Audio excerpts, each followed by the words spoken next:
अन्नदाता और महिलाओं पर खास फोकस रहेगा। बजट से पहले सभी वर्गों के लोग भी उम्मीद बनाए बैठे हैं।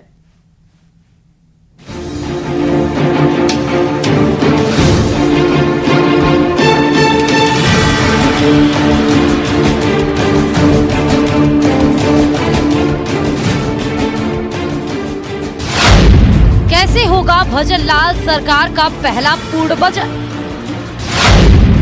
वित्त मंत्री दिया कुमारी पेश करेंगी बजट। युवाओं महिलाओं पर रह सकता है फोकस। यूं तो बजट किसी भी सरकार के साल भर के खर्चे का लेखा जोखा होता है, लेकिन वो बजट ही होता है जिसमें सरकार का नजरिया और उसकी विकासवादी सोच को दर्शाता है। बुधवार को भजनलाल सरकार अपना पहला पूर्ण बजट पेश करने जा रही है।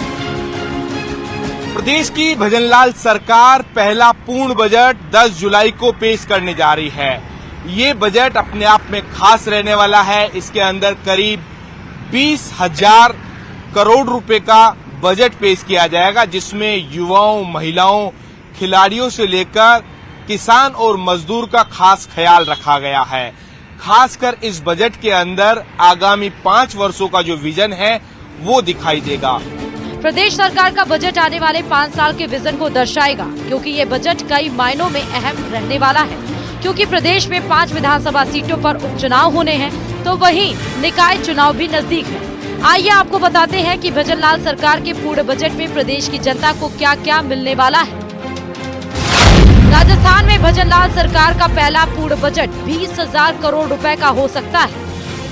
10 जुलाई को पेश होने वाले पूर्ण बजट में प्रदेश सरकार के बजट में क्या? सरकार का सबसे ज्यादा फोकस युवा और महिलाओं पर रहने वाला है। युवाओं को हर महीने भर्तियों की सौगात मिलेगी, तो वहीं सरकारी नौकरियों में महिलाओं के आरक्षण का दायरा बढ़ाया जा सकता है। Jaipur metro project, public transport पर रहेगा विशेष फोकस। जयपुर मेट्रो के फेज 1D का विस्तार के लिए भी बजट में प्रावधान रखा गया है। ट्रैफिक मैनेजमेंट सिस्टम के लिए बजट में खास ख्याल रखा गया है। किसानों और पशुपालकों को बजट में अनुदान, लोन के माध्यम से राहत देने पर विचार हो सकता है। लघु उद्योग प्रोत्साहन, सौर ऊर्जा को बढ़ावा देने के लिए अतिरिक्त बजट दिया जा सकता है। चिकित्सा सुविधाओं में विस्तार के लिए एयर एम्बुलेंस सेवा शुरू करने पर विचार हो सकता है। ERCP सिंचाई क्षेत्र समेत बुनियादी ढांचे पर अतिरिक्त बजट देने का फैसला हो सकता है। सभी वर्गों को ध्यान रखते हुए बजट तैयार किया गया है। बजट को खास बनाए जाने के लिए 1 महीनों से तैयारियां की जा रही थी, जिसके लिए कर्मचारी, व्यापारी, महिलाओं, युवाओं, उद्यमियों, किसानों से 1-to-1 फीडबैक लिया गया है। ERCP हो या शेखावटी अंचल को यमुना का पानी पहुंचाना हो, उसके लिए बजट में विशेष प्रावधान किया गया है। तो वहीं युवाओं के लिए इस बजट के अंदर 75,000 से ज्यादा भर्तियों की घोषणा की जा सकती है। साथ ही साथ बात की जाए राजस्थान के उद्यम को बढ़ावा देने के लिए, MSME वर्ग को बढ़ावा देने के लिए खास प्रावधान किया गया है। तो वहीं अगर बात की जाए विकास डेवलपमेंट की, तो इसके अंदर राजधानी जयपुर को मेट्रो के विस्तार के लिए अतिरिक्त बजट मिल सकता है। वहीं एलिवेटेड फ्लाईओवर सहित कई जो इंफ्रास्ट्रक्चर है उसके लिए इस बजट के अंदर प्रावधान किया गया है। न्यूज 18 राजस्थान के लिए सहयोगी अविनाश शर्मा के साथ रोशन शर्मा की रिपोर्ट। नागौर से इस वक्त बड़ी खबर आ रही है, जहां पर पिता और नाबालिग बेटी ने आत्महत्या कर ली है। घर में फंदा लगाकर सुसाइड किया गया। सुसाइड नोट मिलने की भी जानकारी मिली। मौके पर पुलिस पहुंची। बड़ी खातू के नेगोली गांव की एक घटना है, जहां पर घर ही में फंदा लगाकर सुसाइड का मामला सामने आया है। सुसाइड मिलने की जानकारी मिलने के बाद पुलिस पहुंची है। सुसाइड नोट भी मिला है और बताया जा रहा है कि बाप और बेटी थे, बेटी नाबालिग थी। इन दोनों ने ही घर में ही फंदे से लटक कर सुसाइड कर लिया। महेंद्र हमारे संवाददाता इस खबर पर ज्यादा जानकारी के साथ जुड़ गए। महेंद्र, ये खबर जाहिर तौर पर दर्दनाक भी और कहना चाहिए कि सनसनी फैलाने वाली है। एक ही घर में बाप बेटी ने सुसाइड क्यों किया? बिल्कुल, देखिए, एक सुसाइड नोट इनके पास मिला है, इस तरह की जानकारी सामने आई है और कोई इन्हें धमका रहा था। ये भी बात निकलकर सामने आई है कि किसी की धमकी से परेशान होकर नाबालिग पुत्री और पिता दोनों ने आत्महत्या की। अभी ये प्रारंभिक स्तर की बातें हैं, तो पुलिस फिलहाल इन्वेस्टिगेशन कर रही है। सुसाइड नोट को देखा जा रहा है कि किन लोगों के इसमें नाम है। अभी ये बात पता चली कि श्री राम जाट और उनकी नाबालिग पुत्री ने ये कदम उठाया है और घर पर ही फंदा लगा लिया था दोनों ने।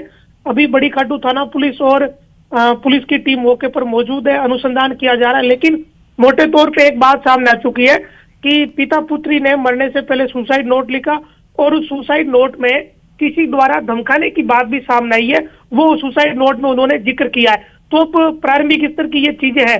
अभी पुलिस का जब इन्वेस्टिगेशन जब ये सुसाइड जैसा आत्मघाती कदम बाप बेटे ने उठाया, क्या परिवार के और भी लोग वहां पर मौजूद थे?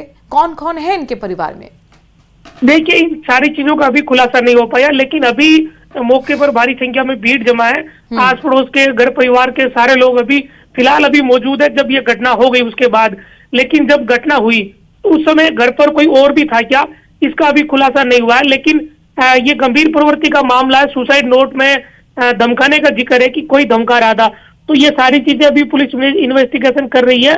नागौर पुलिस के अधिकारी भी स्थानीय स्तर के अधिकारियों से इस मामले में अपडेट ले रहे हैं। अभी अनुसंधान चल रहा है, लेकिन इम्पोर्टेंट बात यह कि आस पड़ोस के लोग क्या कह रहे हैं इस पूरी खबर को लेकर? उनकी तरफ से किस तरीके की छन छन की खबरें आप तक पहुंची? देखिए, अभी इन चीजों का कोई स्पष्ट तौर पे खुलासा तो हुआ नहीं, लेकिन सुसाइड नोट की बात सामने आ गई और ये जिक्र हुआ है कि धमकाने की बात उसमें है। तो कोई मसला था जो नाबालिग बच्ची है उसको लेकर ही, जिसके बाद ये सारी चीजें हुई है।